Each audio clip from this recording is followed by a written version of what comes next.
भारतीय राजनीति में लालू प्रसाद यादव का नाम आते ही दो तस्वीरें एक साथ खड़ी हो जाती हैं।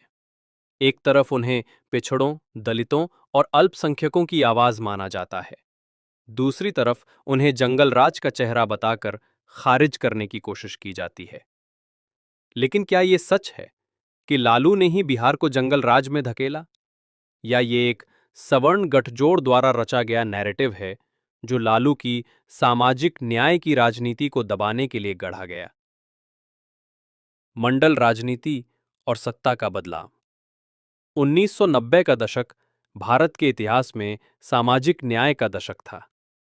मंडल कमीशन लागू हुआ और पिछड़े वर्गों को आरक्षण मिला। यहीं से सवर्ण प्रभुत्व वाली राजनीति की जड़ें हिलने लगी। लालू यादव ने इसी दौर में बिहार की सत्ता संभाली। उन्होंने दलितों, पिछड़ों और मुसलमानों को राजनीतिक मुख्यधारा में जगह दी। इससे उन तबकों को पहली बार लगा कि सत्ता केवल जमींदारों और सवर्ण अभिजात्य वर्ग की बपौती नहीं है। यहीं से जंगल राज शब्द का निर्माण शुरू हुआ। ये शब्द वास्तव में एक राजनीतिक हथियार था। अपराध और हिंसा बिहार में लालू के पहले भी थे। भूमि संघर्ष, रणवीर सेना जैसी निजी मिलिशियाएं, नरसंहार, बथानी टोला, लक्ष्मणपुर बाथे आदि सब उसी दौर में पनपे जब सामाजिक न्याय की राजनीति ने सवर्ण वर्चस्व को चुनौती दी। लेकिन मीडिया और विपक्ष ने अपराध को लालू की सरकार से जोड़कर जंगल राज की संज्ञा दी, जबकि सच ये था कि ये हिंसा जमींदारी व्यवस्था और जातिगत वर्चस्व का नतीजा थी जो दशकों से चली आ रही थी। मीडिया और वर्गीय चश्मा। दिलचस्प बात यह है कि लालू के दौर में होने वाले हर अपराध को राष्ट्रीय सुर्खियों में जगह मिली, लेकिन उससे पहले के दशकों की हिंसा, भूखमरी और जमींदारों द्वारा किए गए अत्याचार कभी जंगल राज नहीं कहलाए, क्योंकि तब सत्ता उन्हीं वर्गों के हाथ में थी जिनके पास मीडिया और विमर्श पर भी पकड़ थी।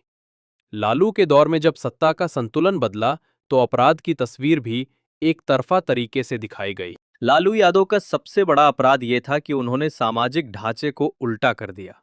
जिन जातियों को सदियों तक दबाया गया था, वे पहली बार सत्ता के केंद्र में पहुंची। ये बदलाव सवर्ण प्रभुत्व को नागवार गुजरा।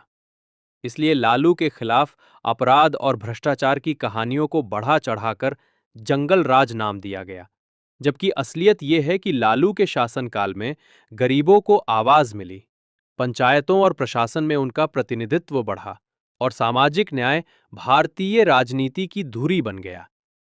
ये सच है कि लालू का नाम चारा घोटाले जैसे मामलों से जुड़ा और भ्रष्टाचार के आरोप उनकी छवि पर दाग बने।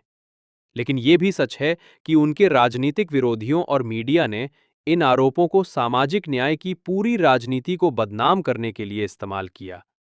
लालू प्रसाद यादव की लेगेसी को समझना दरअसल ये समझना है कि जंगल राज एक नैरेटिव था, जिसे सत्ता विहीन होते सवर्ण वर्ग ने अपने हित बचाने के लिए फैलाया। उनकी असली लेगेसी ये है कि उन्होंने उस समाज को बोलने और जीने का अधिकार दिया जिसे हमेशा हाशिए पर रखा गया।